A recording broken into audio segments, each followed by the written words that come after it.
дар даври 15-уми чемпионати Тоҷикистон миёни дастаҳои Лигаи олӣ дастаи Эсхата дар варзишгоҳи Спартаки шаҳри Хуҷанд тими футболи Куктоши ноҳияи Рудакиро истиқбол гирифт. Дар ин дидор соҳибони майдон бо ҳисоби 3-1 ба ғалаба даст ёфтанд. Дар дақиқаи ҳафтуми рақобат футболбозони дастаи Куктош тавассути иҷрои пеналти ба пеш баромаданд. зарбаи 11-метраро Азизбек Султонов бидуни иштибоҳ иҷро кард. Дар дақиқаи 48-уми рақобат Ҷаҳонгир Эргашев аз ҳайати дастаи Эсхата голи ҷавобиро зада ҳисоб 1-1 шуд. Дар дақиқаи 64-уми дидор бошад Мубинҷон Муъминов голи дуюми соҳибони майдонро ба самар расонид.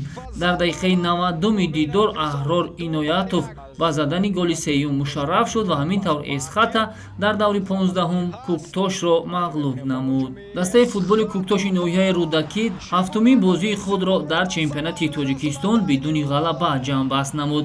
Куктош охирон маротиба дар рақобат бар муқобили клуби марказии варзиши Артиш ҳанӯз дар даври ҳаштум ба пирӯзӣ даст ёфта буд.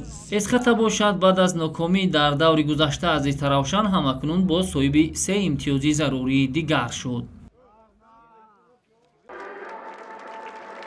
дастаи Файзканди ноҳияи Восе дар даври 15-уми чемпионати Тоҷикистон оид ба футбол байни дастаҳои Лигаи олӣ дар бозии хонагӣ бо дастаи Истаравшан майдондорӣ намуд. дастаи Файзканд ба ҳайси мизбон дар дақиқаҳои аввали бозӣ бартариро соҳиб гардида бо як ҳуҷуми созмондода то ҷаримагоҳи меҳмонон ворид шуданд, вале афтиши нимҳимоятгари Файзканд Ҷасур Қурбоновро довари марказӣ бидуни қоида вайронкунӣ ҳисобида ба идомаи бозӣ ишора намуд. баъди ба ихтиёри меҳмонон гузаштани топ аллакай дар дақиқаи дуюми бозӣ бо кӯмаки сарбони дастаи Истаравшан Илҳом Баротов голи зебову муҷалло ба дарвозаи соҳибони майдон Файзканди ноҳияи Восе зада шуд. идомаи бозии ҳарду дастаҳо то дақиқаҳои охири қисмати аввали бозӣ бенатиҷа анҷом ёфт ва ниҳоят дар вақти иловакардаи довар Абдухалил Боронов бо голи задаи худ таносубро дар бозӣ барқарор намуда ҳамин тариқ дастаҳо ба танаффус баромаданд. дар оғози қисмати дуюми дидори имрӯза саъетараш дар дақиқаи 48-ум баъди иҷрои зарбаи стандартӣ ва бозигузории муваффақонаи дастаи меҳмонон Ҷаҳонгир Сафаров дастаи Истаравшанро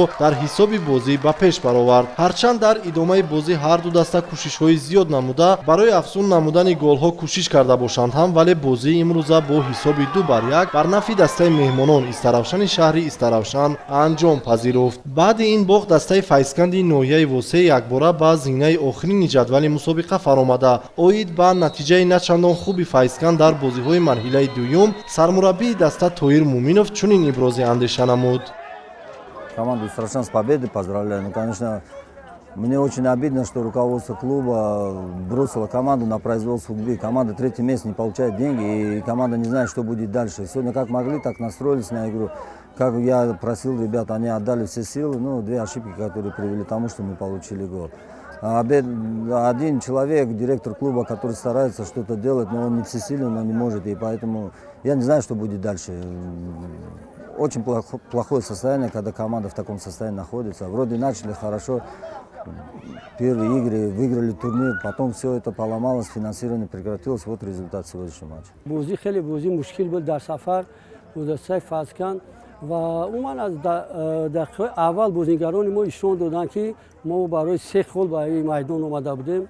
барои ҳамин мехостам пешама бозигаронро бо ғалаба табрик кунам ва барои меҳнаташон хеле миннатдорам ва умуман ки дар назди мо яке бисёр вазифаҳои баланд худи мо мондагем ки ба бозии ҷоми Африка бароем. барои ҳамин албатта дастае ки мехоҳад ки медал дастрас шавад бояд аз сафар 3 хол гирад.